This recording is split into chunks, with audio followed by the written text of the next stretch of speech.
Pe Cristi Martin îl știm cu toții în calitatea lui de actor foarte îndrăgit, carismatic și, mai ales, tare curios să afle cât e halatul. Poate mai puțin se știe însă că, înainte de a se naște actor, Cristi Martin s-a născut cu talent artistic plastic.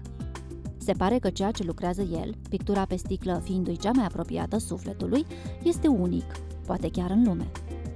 El a încercat să caute concurență, însă nu a găsit pe nimeni care să picteze tablouri pe pahare și care să folosească pentru aceasta o tehnică mixtă. Am pregătit vopseaua. Am pregătit vopseaua. Să pregătim și pensulele și să vedem... Voala de vezi. Să vedem ce știe să facă Cristi Martin în artă. Să vedem ce știe să facă Mirela în artă. Mirela a venit să învețe de la Cristi Martin. O să te rog să iei un marker. Așa. Se ia una bucată cal în mână. Așa. În stânga sau dreapta, depinde ce stângace sau dreptace. Dreptace. Deci o țin în partea Așa, stângă da, ca eu să pot țin lucra invers. cu partea dreaptă. Și faci un desen. Desenezi ce vrei tu. Deci luăm Ce vrei partea să facem? subțire. Partea subțire, partea groasă, depinde ce vrei să faci. Hai să facem niște fluturași, mă gândesc, pentru că e sezonul florilor. Bun, hai să facem niște fluturași. Sunt la modă fluturi. Sunt la modă, nu? Fluturi, Dar eu cred că au maci, fost la modă întotdeauna. buvnițele. Buvnițele sunt Da. de câțiva ani la modă, macii din totdeauna și floarea soarelui.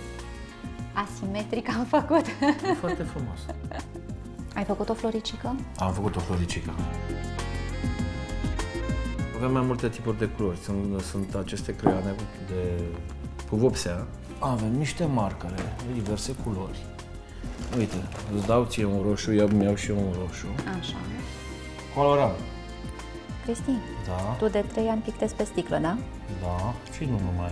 Pe restul obiectelor, pe lemn, pe ceramică, faci mai de mult treaba asta sau... Nu, ceramic am început să pictez pe săptămâni, 4.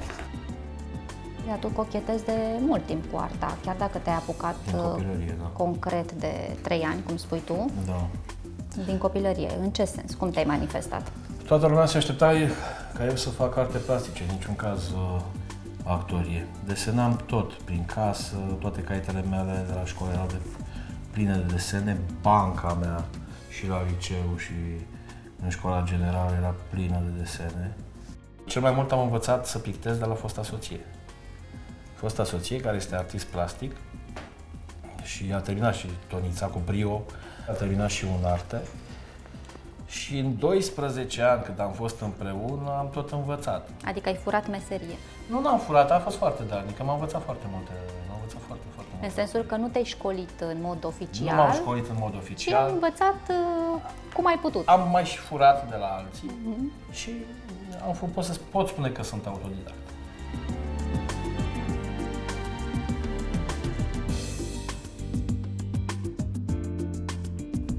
Când lucrez, pe mine așa mă vedeți.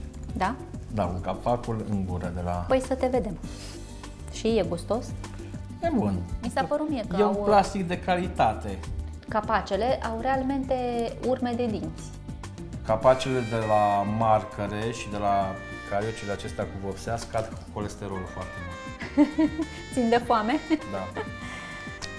Vreau să ne mai spui, Cristi, până unde ai de gând să mergi cu arta?